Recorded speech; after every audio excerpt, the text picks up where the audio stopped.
Ludivine, toi aussi on t'a Oui. adopté dans Oui. l'émission. Tu le sais, depuis le début de la semaine, tu es un peu notre âme landaise, bien sûr. Il y a une exposition dont on parle depuis le début de la semaine qui va se tenir bientôt. Qui se Tu peux tient nous en parler? actuellement. Elle se tient en ce Oui, moment il faut même, absolument excuse-moi. aller la voir. C'est jusqu'au 30 octobre, donc c'est bientôt terminé. Donc C'est il ne faut où? pas traîner. C'est au musée de la Chalosse, à Montfort en Chalosse. Pourquoi Montfort en Chalosse? Parce qu'il y a le musée de la Chalosse et c'est aussi le village d'origine des frères Boniface. Attends, excuse-moi, la Chalosse, c'est bien le sud du département des Landes, C'est le sud du qui département. borde la Dour et les Gaves. Exactement. Et donc, André Boniface, cette figure du rugby qui a écrit les plus belles pages de l'histoire du rugby français avec son frère Guy, s'est replongé dans ses archives, dans ses photos personnelles, ses objets, pour présenter une exposition exceptionnelle sur sa carrière, sur celle de son frère qui est malheureusement décédé au premier matin de 1968. Et voilà, c'est très très chouette. Regardez. 5 décennies après leurs exploits, quelques dieux du ballon ovale étaient en pèlerinage sur les terres de la Chalosse, qui ont vu naître les Bonis. André et Guy Boniface, deux frères qui ne faisaient qu'un sur un terrain.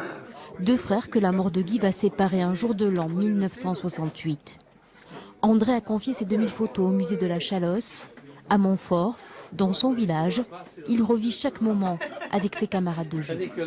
Je pense qu'ici, il y a un terroir qui est particulier. On laisse tomber une graine dans le sol de Montfort, il pousse une herbe magnifique. Peut-être que ma mère et mon père ont laissé tomber une graine sur le terrain, parce qu'on habitait en face du stade, en plus. C'était notre jardin.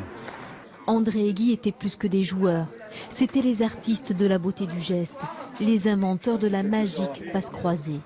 C'était une autre époque où l'on prenait le thé à la mi-temps, où l'on ne jouait que pour le plaisir, où il n'y avait pas de frontières entre rivalité et amitié. C'est notre état d'esprit, mais c'est la société qui est comme ça. Et le rugby, on a longtemps cru que la société devrait un jour ressembler au rugby. Non, non, on s'est fait dévorer et plus que jamais, notre rugby ressemble à la société. Donc c'est plus du tout le même répertoire. J'ai vécu une belle carrière à côté d'eux, grâce à eux, parce que je pense que si j'avais pas eu tous les bons ballons que j'ai eus, je serais parti jouer au football. Mais là, ils m'ont fait aimer le rugby et je leur en suis très très reconnaissant. Les légendes qui sont encore là font revivre celles qui sont parties. Aujourd'hui, dans la ligne de 3/4, il ne manquait plus que Guy. Je voyais Philippe Dessertine avec les yeux d'un enfant qui regarde les héros de son enfance, quoi. Mais vous savez, c'est vrai, ici dans la région, parfois vous voyez justement des gens un peu âgés, des hommes énormes, immenses, et tout le monde autour qui les regarde avec comme ça un peu de Ces considération. bons géants qui passent. Voilà, c'est Doga, c'est Bastia, c'est les Boniface, c'est Albaladejo, c'est toutes les légendes du rugby français. Du rugby, on dit ici, vous voyez. Oui. Et tous ces clubs qui étaient autour de, on va dire, de la région, là, un peu partout. Effectivement, un certain nombre aujourd'hui ne sont plus en top 14. Voilà, vrai mais c'était le temps des bonis, le temps des Les fameux bonis, des, les voilà, bonis. des derbies, Et- des finales des finales de championnat de France entre Dax De et Lourdes, Mont-de-Marsan. de Bègle, de Dax, de tous ces endroits. C'est au lieu de l'Ovalie. Il y en a eu un sacré derby la semaine dernière, le week-end dernier avec Marsan-Dax. Oui, exactement. C'était En Pro D2, mais quand Alors, même. voilà. Pro Et D2. puis il y a eu Pau-Bayonne. C'était Pau-Bayonne, c'est- le retour c'est du vrai. derby Pau-Bayonne, du derby basco-béarnais Et depuis l'esprit 10 du ans. derby est toujours là. Attention, quand les deux clubs se rencontrent, que ce soit dans le Pays Basque ou dans les Écoute-la, la Landes. Montoise, là, qui défend sa terre. Le vrai derby, c'est Bayonne-Biarritz. Alors celui-là, Aïe, il est aïe, aïe. terrible. Aïe, aïe, aïe, aïe, aïe. Ah là, dès qu'on est en terre d'Ovalie, vous voyez, ça y est, les langues se délient. Bien entendu, merci Philippe. Dis-moi, Ludivine, je crois que se prépare pour le week-end prochain, dans Cap Sud-Ouest, un très beau reportage sur l'île d'Aix, sur France 3. Et oui, c'est la ici. rentrée de Cap Sud-Ouest, donc dimanche à 12h55. Une balade, effectivement, sur cette île d'Aix. C'est en Charente-Maritime.